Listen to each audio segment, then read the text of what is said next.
నమస్కారం అండి. నేను doctor Pradeep Vajja, MD physician, registrar endocrinologist, Bhaskar hospital, Shapur, గండిమైసమ్మలో చేస్తున్నాను అండి. మనం ఈరోజు స్ట్రోక్ గురించి డిస్కస్ చేద్దాం. స్ట్రోక్ అంటే మీరు అనుకున్నట్టు అంటే ఈ మధ్య బాగా హార్ట్ స్ట్రోక్స్ అనేవి బాగా పెరిగిపోయాయి. సో అందరూ హార్ట్ స్ట్రోక్ అనుకోవచ్చు. బ్రెయిన్ స్ట్రోక్ గురించి ఈరోజు డిస్కస్ చేస్తున్నాం అండి. ఈ కోవిడ్ తర్వాత హార్ట్ స్ట్రోక్స్ ఎలా అయితే బాగా పెరిగిందో సేమ్ వే బ్రెయిన్ స్ట్రోక్స్ కూడా చాలా మట్టుకు బ్రెయిన్ స్ట్రోక్స్ ఎక్కువ అయ్యాయి. కానీ హార్ట్ స్ట్రోక్స్ గురించి ఎక్కువ అవగాహన పెంచుతున్నారు తప్ప బ్రెయిన్ స్ట్రోక్ గురించి చాలా తక్కువగా అవగాహన అనేది ఉంది ప్రజల్లో. సో మనకి అసలు ఈ బ్రెయిన్ స్ట్రోక్ అనేది ఎందుకు వస్తుంది, దీనికి వెరీ ఇంపార్టెంట్ 5 లక్షణాలు ఉంటాయి. ఆ 5 లక్షణాలు ఏంటి, దీనికి ట్రీట్మెంట్ ఏంటి, ఇవన్నీ కూడా మనం డిస్కస్ చేద్దాం. ఇవన్నీ డిస్కస్ చేసే ముందు ఈ బ్రెయిన్ స్ట్రోక్ అంటే ఏంటి అంటే, మనకి బ్రెయిన్కి వెళ్ళే నరాల నుంచి రక్తం సప్లై అవుతుంది కదా అంటే, అది ఏదో ఒక విధంగా ఆగిపోవడం వల్ల బ్రెయిన్ స్ట్రోక్ అనేది వస్తుంది. బ్రెయిన్ స్ట్రోక్ వస్తే ఏమవుతుంది, పెరాలసిస్ అంటే మన కాళ్ళు చేతులు పడిపోవడం ఇలాంటివన్నీ జరుగుతూ ఉంటాయి అన్నమాట. సో ఈ బ్లడ్ నుంచే మనకి ఆక్సిజన్ కానీ, గ్లూకోజ్ కానీ, లేదా న్యూట్రియంట్స్ కానీ బ్రెయిన్కి వెళ్తాయి. అది ఏదో ఒక కారణం వల్ల అబ్స్ట్రక్ట్ అయ్యో దేనివల్లనో ఆగిపోతుంది. ఆగిపోయినప్పుడు ఈ స్ట్రోక్ అనేది వస్తుంది అన్నమాట. ఈ స్ట్రోక్ అనేది ఒక్కసారి మనకి వచ్చింది అంటే మనకి అది రీకవరీ అవ్వడానికి కొన్నిసార్లు నెలలు పట్టవచ్చు, లేదా 6 నెలలు పట్టవచ్చు, సంవత్సరం పెట్టవచ్చు. కొన్నిసార్లు ఇర్రివర్సిబుల్ అంటాం. అంటే ఇర్రివర్సిబుల్ అంటే ఇంకా లైఫ్ లాంగ్ ఇంకా మనకి ఆ ఆ ఎఫెక్టెడ్ పార్ట్ పని చేయకపోవడం అనేది జరుగుతూ ఉంటుందన్నమాట. సో అందుకే స్ట్రోక్ అనేది ఎప్పుడు కూడా కన్సిడర్డ్ యాజ్ మెడికల్ ఎమర్జెన్సీ అంటాం. అంటే ఫర్ ఎగ్జాంపుల్ ఇప్పుడు హార్ట్ స్ట్రోక్ వచ్చిందనుకోండి, అది మేము మెడికల్ ఎమర్జెన్సీగా కన్సిడర్ చేస్తాం. బ్రెయిన్ స్ట్రోక్ కూడా ఎప్పుడు మెడికల్ ఎమర్జెన్సీగానే కన్సిడర్ చేస్తాం. ఎందుకు అంటే ఈ బ్రెయిన్ స్ట్రోక్ అనేది మనం 3 నుంచి 6 గంటల లోపల, మెయిన్గా 3 నుంచి 5 గంటల లోపల మనం దీనికి ట్రీట్మెంట్ ఇవ్వగలిగాము అంటే 100% రీకవరీ ఉంటుందన్నమాట. ఈ 5 గంటలు దాటాక డ్యామేజ్ అనేది పెరుగుతూ ఉంటుంది. ఆ పెరిగిన డ్యామేజ్ కొన్నిసార్లు మనం కంప్లీట్గా తగ్గించగలం, కొన్నిసార్లు కంప్లీట్గా తగ్గిలేము, అక్కడికి ఆపగలుగుతాం అంతే.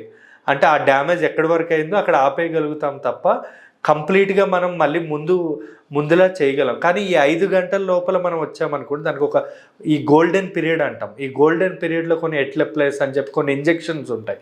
అది 18,000 to 25,000 మధ్యలో ఉంటుందన్నమాట. ఆ ఇంజెక్షన్ కానీ ఇస్తే వాళ్ళకి కంప్లీట్ క్యూర్ ఉంటుంది. కానీ ఆ టైం దాటాక మనం ఏం చేయలేమండి. ఫిజియోథెరపీ, ఈ బ్లడ్ థిన్నర్స్ ఇవి పెట్టుకోవడం తప్ప ఇవి ఇంకా ఏమీ చేయలేం.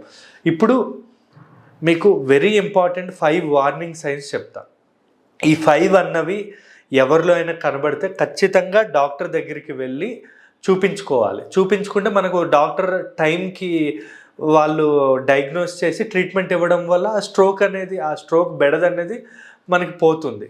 First very important warning sign ఏంటంటే, కొంచెం లైట్గా మాట తడబడుతూ ఉంటుంది అనమాట. మాట స్పష్టంగా ఉండదు, అంటే మందంగా, అంటే నాలుకేదో లావుగా అయినట్టు, మాట తడబడినట్టు, సరిగా మాట రాకపోవడం, నత్తిగా మాట రావడం, అంటే ఆల్ ఆఫ్ సడన్ ఇది డెవలప్ అవుతుంది.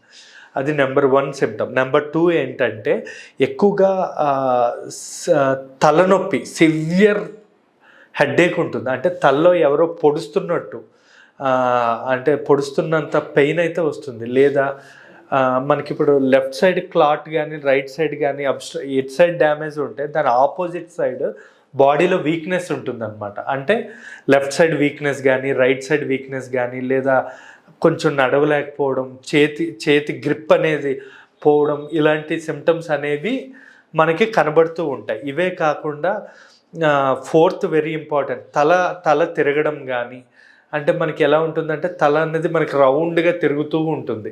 ఇది కూడా ఒక రకమైన సిమ్టమ్. ఇవే కాకుండా మనకు కొన్నిసార్లు కంటి చూపు అనేది డైప్లోపియా, డబుల్ విజన్, 2గా కనబడడం కానీ, మసక బారినట్టు అనిపించడం కానీ, ఇలాంటి సిమ్టమ్స్ అనేవి మనకి ఈ స్ట్రోక్లో అనేది ఉంటుంది. ఈ 5 సిమ్టమ్స్ కనబడితే మాత్రం ఖచ్చితంగా డాక్టర్ దగ్గరికి వెళ్ళడం చాలా మంచిదండి. మనం నార్మల్ హెడేక్ అని చెప్పి ఇలా మనం ఎప్పుడు కూడా వదిలేయకూడదు. ఎందుకంటే మీకు చెప్పా కదా, దీనికి మనం వచ్చిన 5 గంటల్లో మనం ట్రీట్మెంట్ ఇస్తే హయ్యెస్ట్ రెస్పాన్స్ ఉంటుంది. ఇప్పుడు మనం స్ట్రోక్ గురించి అయింది కదా, ఇప్పుడు అసలు స్ట్రోక్ అనేది ఎన్ని రకాలు? మెయిన్గా మనకి స్ట్రోక్ అనేది 2 రకాలు ఉంటుందండి. ఒకటి ischaemic stroke, haemorrhagic stroke. 90% brain strokes అవే ఉంటాయి. అంటే ఈ రక్తం వెళ్ళే బ్రెయిన్కి రక్తం సప్లై నరము ఏ విధంగా అయినా, ఇస్చెమిక్ అంటే కొలెస్ట్రాల్ పేరుకుపోయి బ్లడ్ అనేది వెళ్ళడం ఆగిపోవడం ఒకటి, దాన్ని ఇస్చెమిక్ స్ట్రోక్ అంటాం. హెమరేజిక్ స్ట్రోక్ అంటే బ్రెయిన్లో రక్తనాళం ఏదైతే ఉంటుందో అది చిట్లి మనకి బ్లీడ్ అవ్వడాన్ని హెమరేజిక్ స్ట్రోక్ అంటాం.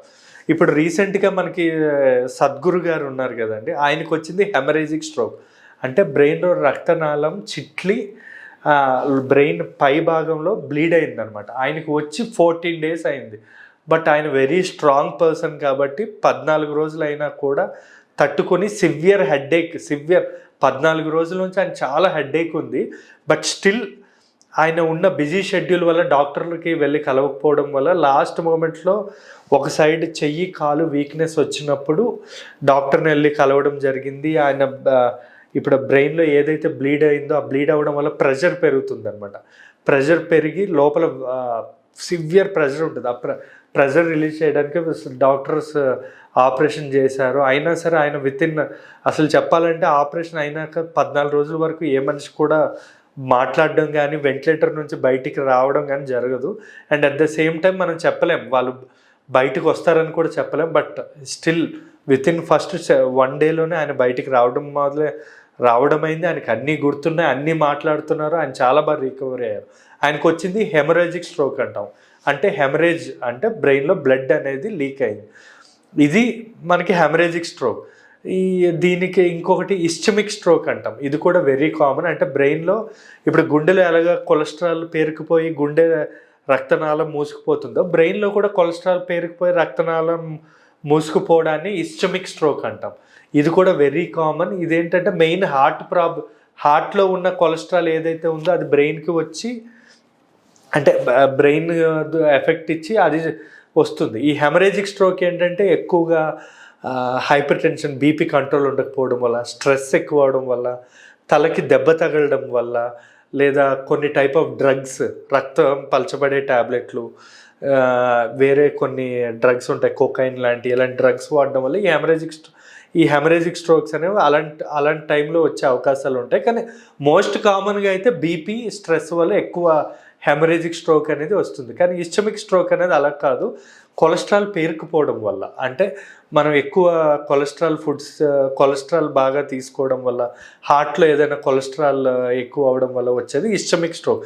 దీనికి ట్రీట్మెంట్ అనేది బెస్ట్ ఏంటంటే 5 hours ఈ గోల్డెన్ పీరియడ్లో వస్తే బెస్ట్ ట్రీట్మెంట్ ఉంటుంది. లేదు అంటే మనం ఇంకా తర్వాత ఆ రక్తం కరగడానికి కానీ, లేదా ఒకవేళ రక్తం ఆల్రెడీ బ్లీడ్ అయ్యి ఉంటే ఆ బ్లీడ్ తీయడానికి క్రేనియోటమీ అంటే బ్రెయిన్ ఓపెన్ చేయడం, లేదా బ్రెయిన్కి హోల్ పెట్టి ఆ ప్రెషర్ పెరిగిపోయిందని తగ్గించడానికి బర్హోల్ ఎవాక్యుయేషన్ అంటాం, హోల్ పెట్టి తీయడం, ఇలాంటి ప్రొసీజర్స్, లేదా ప్రెషర్ తగ్గించడానికి మానిటాల్ అని కొన్ని ఇంజెక్షన్స్ ఉంటాయి, అలాంటి ఇంజెక్షన్స్ ఇవ్వడం, ఇవన్నీ జరుగుతాయి. ఇవి ఇచ్చి మనం ఆపి తర్వాత ఫిజియోథెరపీతో మనం 6 monthsలోగా మనం పేషెంట్ని రీకవరీ చేయొచ్చు. కానీ మీరు మరీ లేట్ చేయడం వల్ల అయితే పర్మనెంట్ లాస్ అయితే మాత్రం నెక్స్ట్ స్టేజ్కి వెళ్ళకుండా ఆపగలం తప్ప పర్మనెంట్ క్యూర్ అనేది ఉండదండి. Thank you.